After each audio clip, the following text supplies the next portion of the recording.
What's up, family? My name is ElijahAmmi, and welcome to my YouTube channel. This is a grown folk channel. This is where we have heart-to-heart conversations and keep it real. Here on this channel, everybody matters. Everybody's family. Here on this channel, we express love because at our core, we are love. I love you guys, and thank you for being with me on this beautiful journey called life. Peace. What's up, family? Man, I want to have a real heart-to-heart with you guys today, okay? Next week is Thanksgiving, and again, this is the time of year where there's so many people have seasonal depression, so many people going to this funk, so many people are sad and depressed and suicidal and just all this other stuff. Man, we're quickly approaching that time frame, you know, where families would normally get together, but for whatever reason, people have passed on, people are no longer talking with each other. And so people go into this funk because they're missing their relationship. They're missing the connections that they used to have. You know what I mean? And so, been sensitive to that. At the same time, 2016, this time frame was a rough year. You know what I mean? It was a rough time. 2015, excuse me. 2015, this time frame. It was rough. You know what I mean? It was rough. Stay with me.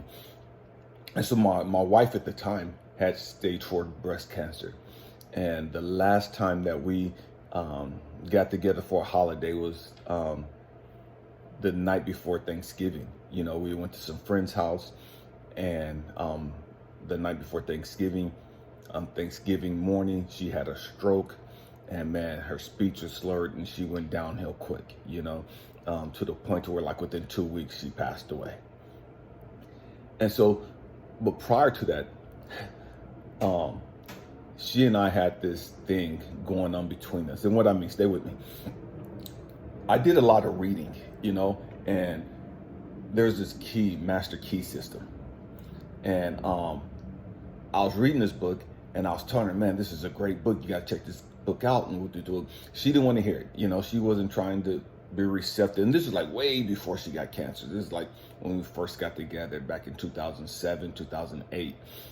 And I was telling her, man, this is an important book. This is a great book. You got to check this book out. She didn't want to hear it. You know what I mean?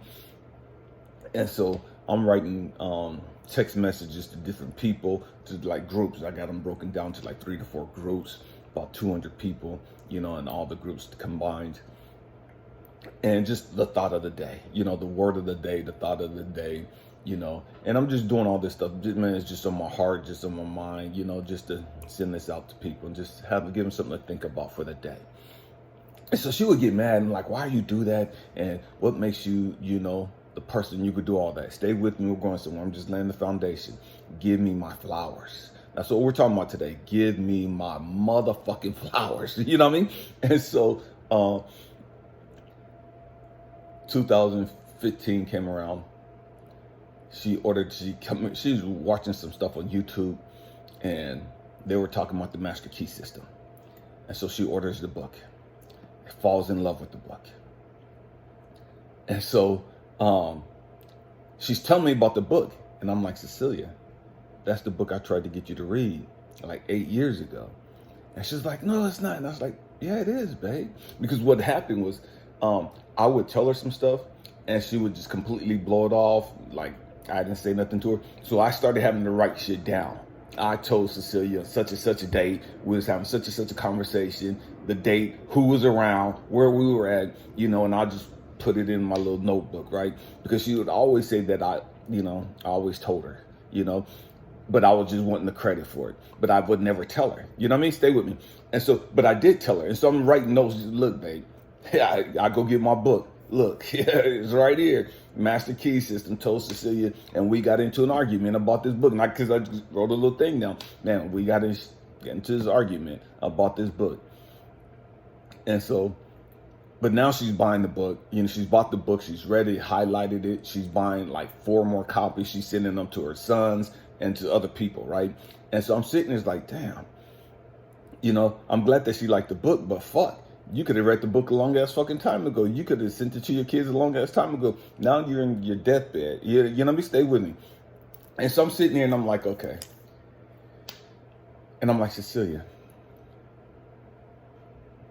And God stopped me. Just like that. God stopped me. In the middle of the conversation, he stopped me. And I just walked away.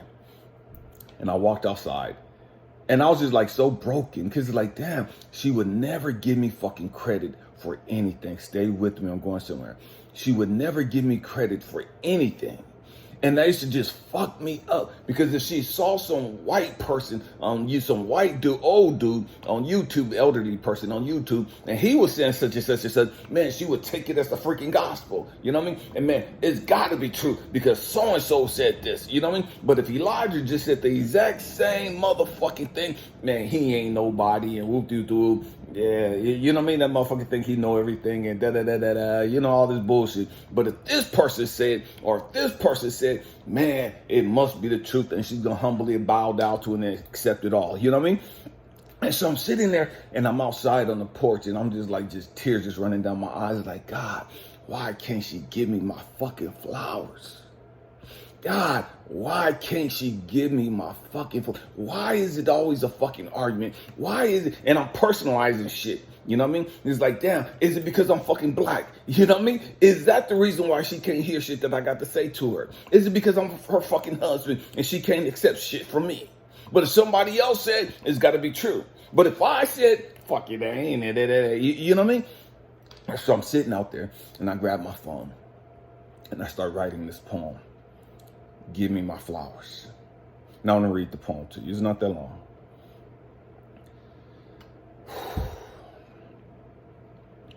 Give me my flowers. Give me my flowers and stop making me wait.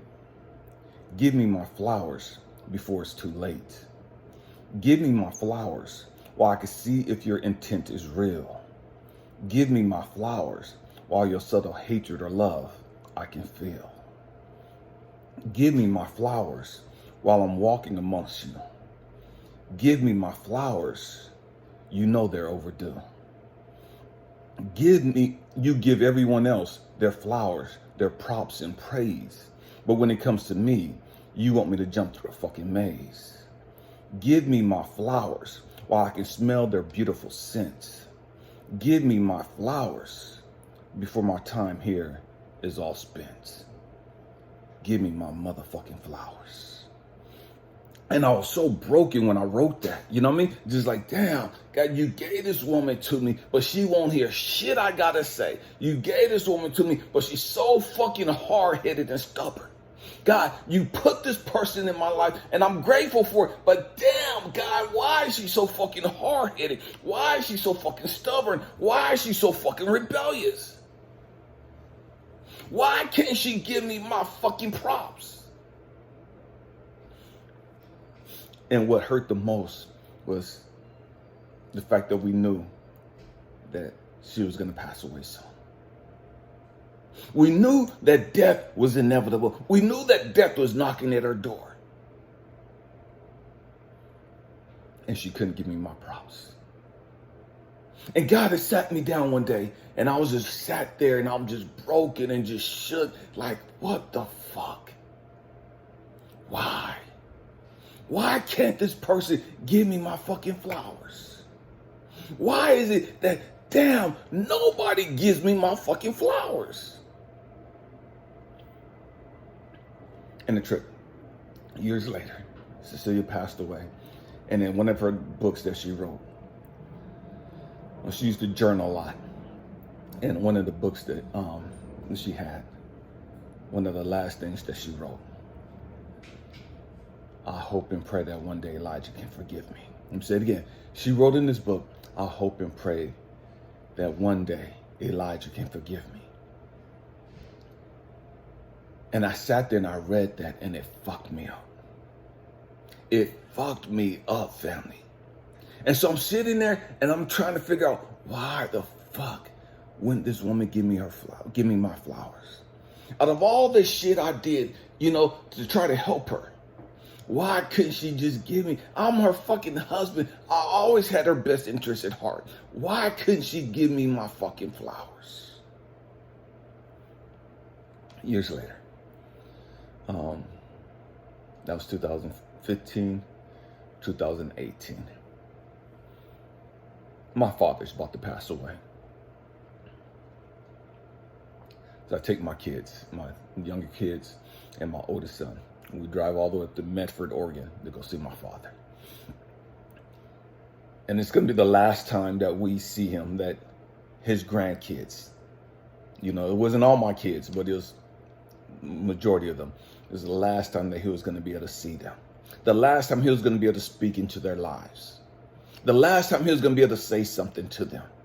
The last time they were going to be able to say something to him. The last time he was going to feel their hug and their embrace. The last time he was going to be able to tell, or he was going to be able to hear them say, I love you. And so I'm driving up to Medford, Oregon, and my daughter, my baby girl, she's like, Dad, why are we going up here? Didn't he do what and why da da da da? And you know, it's like, babe, we got to forgive him. Baby girl, we have to forgive him. I got to forgive him. And I need you guys to see and hear me forgive my father. Because if I can forgive my father, I don't give a damn who's done what to you. You should be able to forgive them. You can forgive them.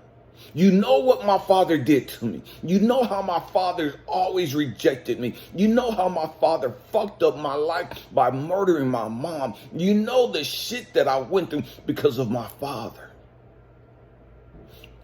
And if I could go and get you guys and drive 9 hours up to fucking Oregon to see my dad, to forgive him, because I know he's going to die. I know he's going to pass away soon. Whether he grow the fuck up or not, that ain't got shit to do with me. Whether he man up and own his shit or not, that ain't got shit to do with me. I have to go forgive him. I have to go tell him that I love him. I have to go ask him to forgive me. Because I told him in the conversation, if he ever brought his ass back to fucking California, I had a bullet with his name on it. And he knew I meant that shit. I was so full of hate that I was going to take out my own fucking father. Because of the bullshit he was doing. He wasn't doing shit else to me, but the bullshit he's done his whole fucking life. I don't know why my nose is itching so much, but it's like I wanted to take him out. And if he ever came back to California, I was going to take him and help him go see God. He was going to go see his maker. Or whatever the fuck he believed in, he was about to check the fuck out. And he knew this shit. He never came back to California. And so I'm taking the kids to go see him. And he didn't know if I was coming in peace or if I was going to put a bullet in his ass. But I was coming in peace. Give me my flowers. Stay with me. So I go up there. Get out my truck. Go into the nursing home. Me and the kids. Ask for him. And they take us to his room. He's shriveled up. Man. Just a skeleton of who he used to be. My father to me used to be bigger than fucking life. My father spent all these fucking years in and out of the fucking penitentiary just doing stupid shit. Huge as fuck. Now he's just fragile. He can't even walk. He's getting around in a wheelchair. An electric wheelchair. And I look at him and my heart goes out to him. I look at him and I'm brokenhearted. And I give him a hug and a kiss on the cheek and I tell him, man, I love you. Man, I apologize for all the stupid shit I've said to you. I apologize for all the stupid things that I've done.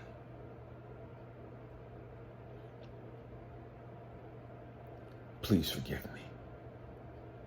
And my kids are standing there listening and watching. And I'm asking my dad to forgive me. And I tell him, I brought your grandkids, as many of them as I could get. I brought them up here to see you. To spend some time with you. So that you could talk to them, so you could see them.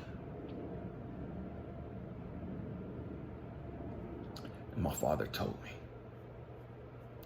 It was 2018. I was 48 years old at the time. My father told me for the first time in my adult life. First time he's told me that since he got out the fucking pen. what I mean? Seriously. And he got out the pen in 2012, 2013, but he kept going back and forth on stupid parole violations. But whenever I went to go visit him as a kid, we'd always give each other a hug, and he would say, I love you. And, we say, I love you and stuff like that. But then we'd all leave, right? But as an adult, after he got out, he never said that shit no more. You know what I mean? And so 2018, he tells me, I love you. I'm proud of you. I'm proud of the man that you've become. My father's telling me this stuff, but it don't mean anything to me. My whole life, and again, understand, my father rejected me when I was a baby. My father rejected the fact that I was left-handed like my mama. My father rejected the fact that I was a mama's boy. My father rejected the fact that I always wanted to be like my mom or be with my mama. My daddy had a drinking problem. My daddy was violent and just always his own one. And I didn't want to be around that shit as a little fucking baby, as a little fucking kid. And so I always found safety and protection in my mama. And so, man, from the time my father's always rejected me. And now all I've ever wanted was my father's flowers. You know what I mean? All I ever wanted was my father said, I love you, I'm proud of you. Him saying it in the pen didn't mean shit because he was going back to war with the rest of the people. If you know anything about the prison system in California back in the 70s and the early 80s, it was violent as hell. Wars all the time. Major prison wars. And so he knew, man, being with us, man, he would say, I love you and stuff. But we didn't really understand the shit he was dealing with inside the prison walls. And we didn't understand, and he didn't understand the shit we was dealing with out on the fucking streets. And so now I'm 48 years old. I got kids. I got 7 kids. And now my father's going to tell me he's on his dying bed. Now he's done. You know what I mean? He's about to check out the bitch. Now he wants to tell me, I love you. I'm proud of you. It didn't mean shit to me. It didn't mean anything to me because I waited so long for it. His words were powerless. His words were meaningless.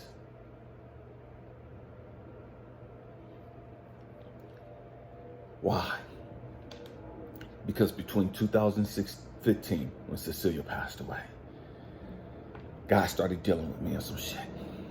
Because I had this thing, fuck God, how come she couldn't give me my fucking flowers? How come my family can't appreciate who the fuck I am? How come my family can't recognize all the shit that I've gone through and all the changes and all the good shit that I'm doing in life? How come nobody in my fucking family sees this? How come my own fucking kids don't understand the pain and the hell that I've gone through and all the bullshit that I've gone through just to get to this fucking point in life? How come they can't see the struggles?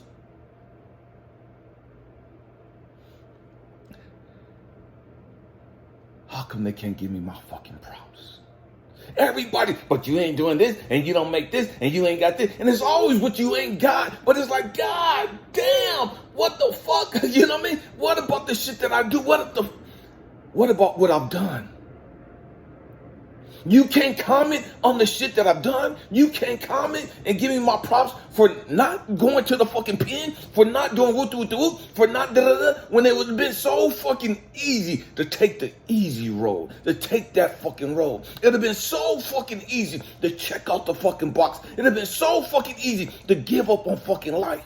It'd have been so fucking easy to not to have shit to do with my fucking kids and just let they raggedy, ratchet ass, sorry mama raise them, even though she didn't want them. It'd have been easy for me to give my 2 oldest kids up and put them in the fucking system because their mama didn't want them. It'd have been so fucking easy for me to just turn my back on them and just go my own fucking way. It was hard as hell being a single parent of 2 kids. It's like, damn. And so God had to deal with me on some shit. And God had to ask me, Elijah, why do you need the fucking flowers from everybody else? Why do you need the affirmations from everybody else? Why isn't my word good enough for you? Why is it you need your sorry daddy's words to make you feel good about you? Why do you need your sorry auntie and family members' words to make you feel good about you? Why do you need your kids to talk, man, thank you, Dad, and I love you, Dad, we're proud of you, Dad? Why do you need this bullshit from your fucking kids? Why do you need this bullshit from anyone?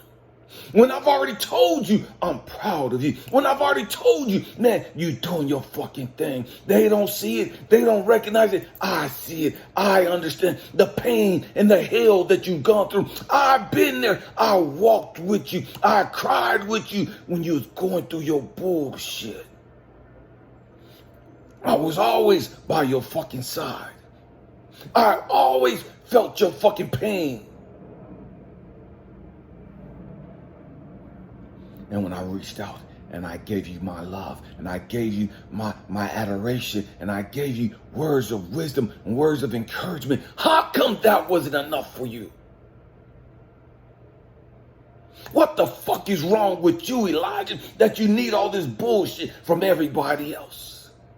Why do you have so much fucking self-hatred? And why is your self-esteem so fucked up that you need the praise from other people? This is a grown folk channel. We keep shit real here. And so God's talking to me and questioning me about why do I need public praise?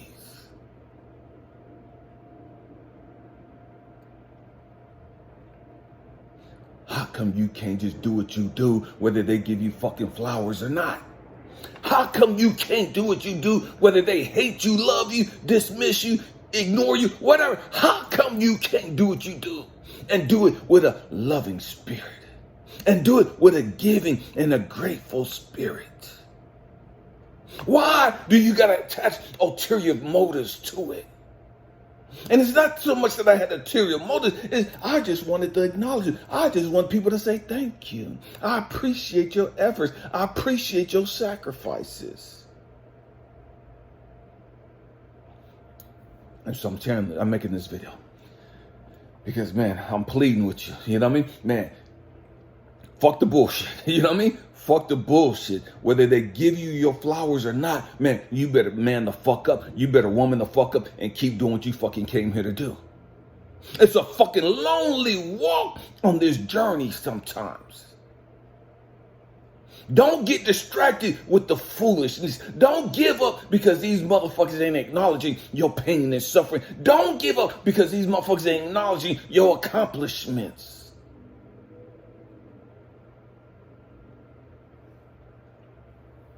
You better learn how to pat yourself on the fucking back.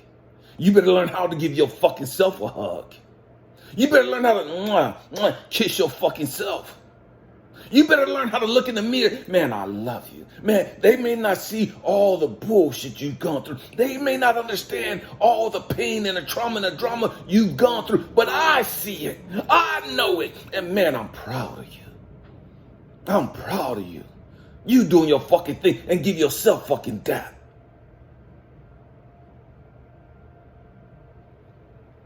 Why? Because as long as you're dependent on the public praise and the adoration and the words of affirmations and confirmations of other people, you're going to be a fucking slave to them emotionally. I'm going to say it again. As long as you're dependent on the praise and the adoration and the words of confirmations and all this other bullshit from other people, you are going to be an emotional slave to them. You had better grow the fuck up. You had better learn how to give yourself what you need.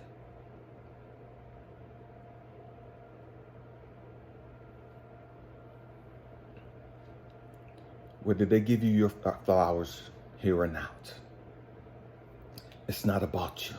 And this was a hard pill that I had to learn. Hard ass fucking life. Whether they give me my props or not, man, they ain't got shit to do with me. That's their fucking life. That's their fucking journey.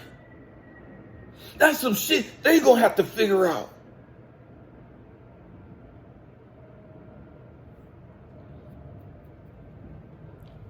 Something God showed me. Elijah,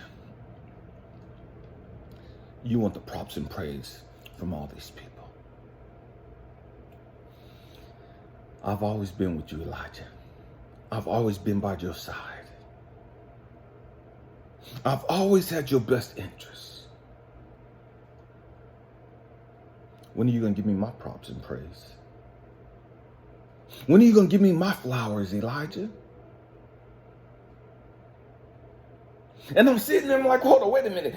But I got this victim mentality. And when you have a victim mentality, it's hard to see that God is always with you. It's hard to see that God was with you at your lowest point. It's hard to see that God's always had your back when you was fucking dumpster diving and fucking homeless, living in your vehicle or wherever else the fuck you could. You know what I mean? When you didn't have shit and everybody turned their back on you. Everybody said you wasn't shit. You weren't going to amount to shit. Told you that motherfucker ain't going nowhere. Told you that motherfucker ain't amount to nothing. Told you that motherfucker ain't no fucking good. And they spewing all this fucking hatred. How come you couldn't recognize that God was right there with you? And so God's sitting there having this conversation with me. And his trip is, I went from being mad at my father, Cecilia, my late wife, and everybody else. I went from being mad at them for not giving me my props. I went from being mad at them for not giving me my fucking flowers to being humbled because I wasn't giving God his flowers. Humbled because I wasn't seeing God's efforts.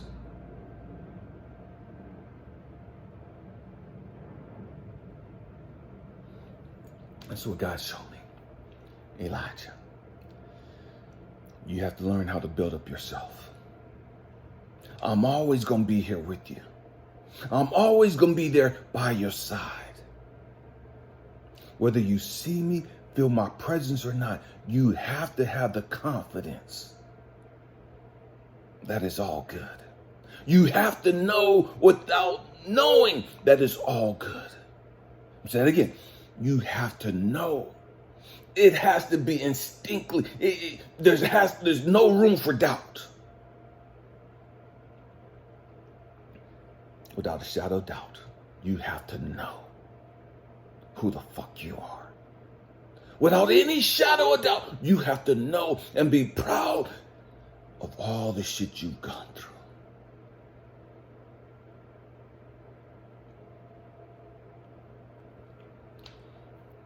We all know that is when people pass away, that everybody want to come. Now reality set in. Now they recognize the real. Now they're able to see who you really was. And guilt kicks in. Shame kicks in. Anger kicks in.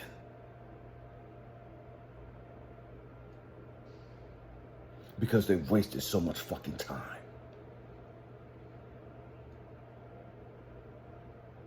They shoulda, woulda, coulda spent more time with you. They coulda, shoulda, woulda, man, enjoyed your presence more. Learned more from you.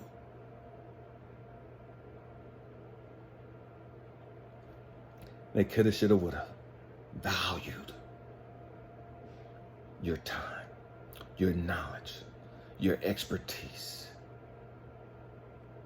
But now you're gone. And the shame and the pain, the grief is going to kick in. And it's going to fuck them up. But it is what it is. That's their fucking journey. That's their fucking lessons. There's some shit they got to grow through. And it ain't got shit to do with you.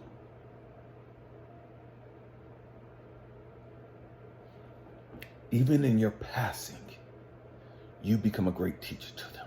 Even in your passing, your life becomes a teacher to them.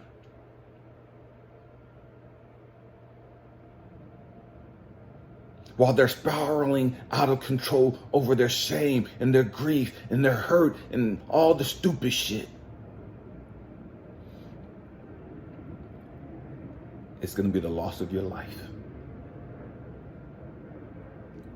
that's going to be the catalyst to their greatest growth and development. The loss of your life is going to be the pivotal moment in their journey.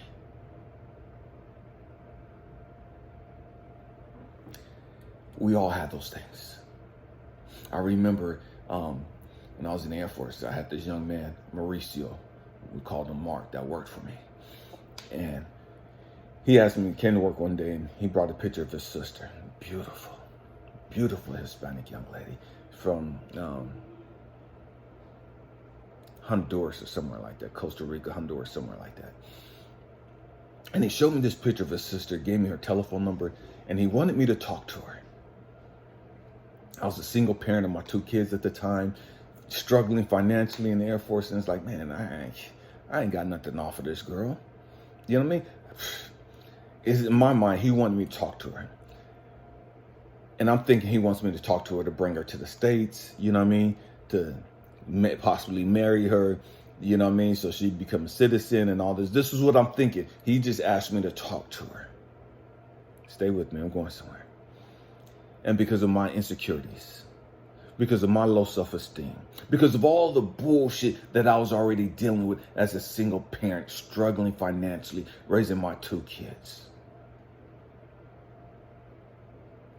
I didn't reach out to her because I didn't think I had anything to offer her.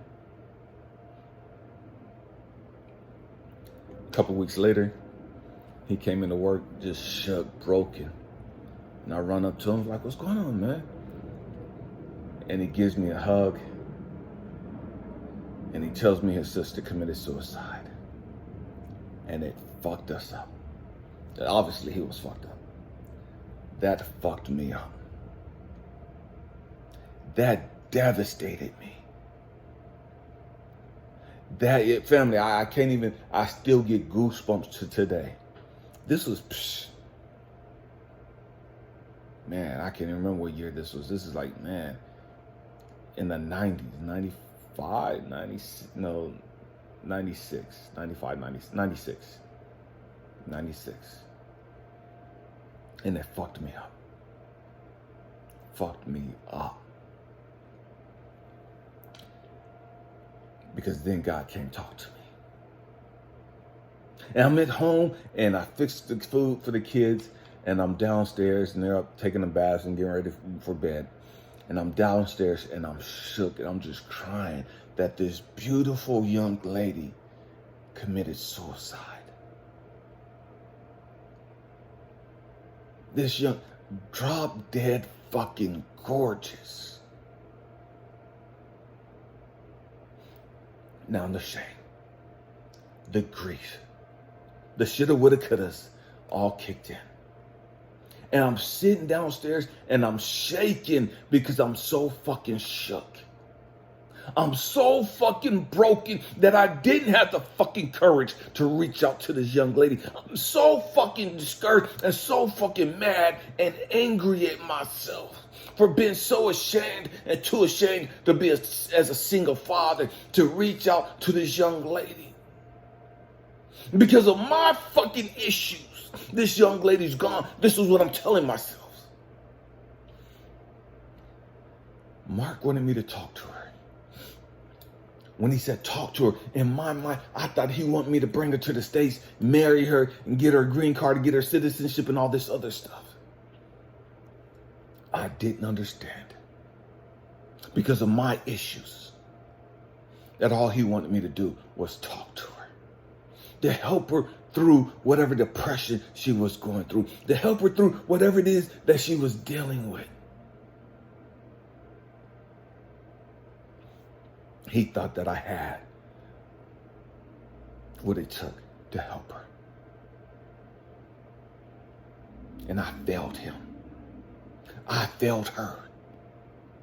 And from that moment on, it's like, God, man, help me deal with my shit. Help me deal with my shit so that nobody else has to fucking die on my watch. Help me deal with my shit so that I can speak life and love and hope into humanity, so that I can become a beacon of hope, so that I can become a beacon of love, a beacon of light. Help me deal with my bullshit so that nobody else take their life. That young lady's passing started changing a bunch of shit in my life. And from that point forward, I started doing everything I could to speak life and love and hope into humanity, into anybody that would listen.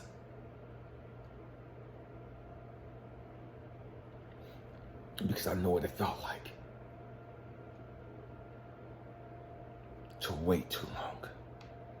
I know the pain of carrying that shit with me, of fucking around and procrastinating and thinking too little of myself.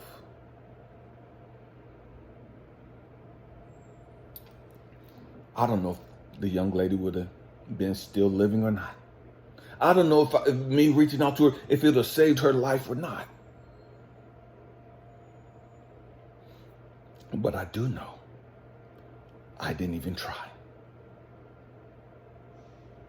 I didn't even try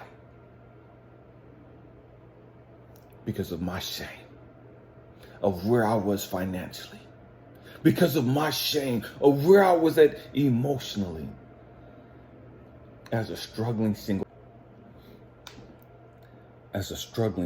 father. I didn't even try. I didn't even try because of my issues, my baggage. And so I started from that moment on pouring all I could into everyone. Into everyone that would listen. Into everyone that I could. And this is why, man, when me and my wife was together, me and Cecilia was together, why it hurt me so much that she couldn't give me my flowers. This is why it hurt me so much that my family and my father couldn't give me my flowers. Because I saw all the changes that I've made. I saw all the work that I put into me.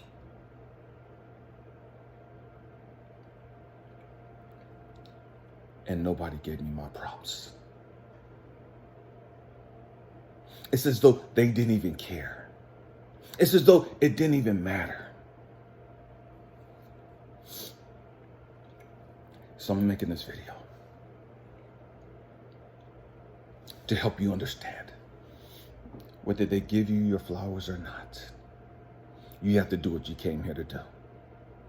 Whether they give you your flowers or not, you have to love you. You have to value you. Whether they give you your flowers or not, you got to keep pushing forward. You got to keep moving. You got to keep being a beacon of hope, a beacon of love, and a beacon of light for all the world to see. Because that's who you are. That's why you're here. Man, I hope and pray that I've said something that's shed some light on your situation or has helped you understand something about your life. Man, it's that time of year where there's more depression, more suicides. Please be mindful of that. Please be more patient with other people. Please be more tolerant and long suffering with other people. You may be the only light they come across. You may be the only light that they come across. You may be the only manifestation of God that they come across. Give them hope. Give them love. Instead of looking for your flowers, give them some flowers. Pour into their lives. Namaste. The God in me sees, recognizes, acknowledges, and cherishes the God in you. I love you guys. Happy healing. Peace.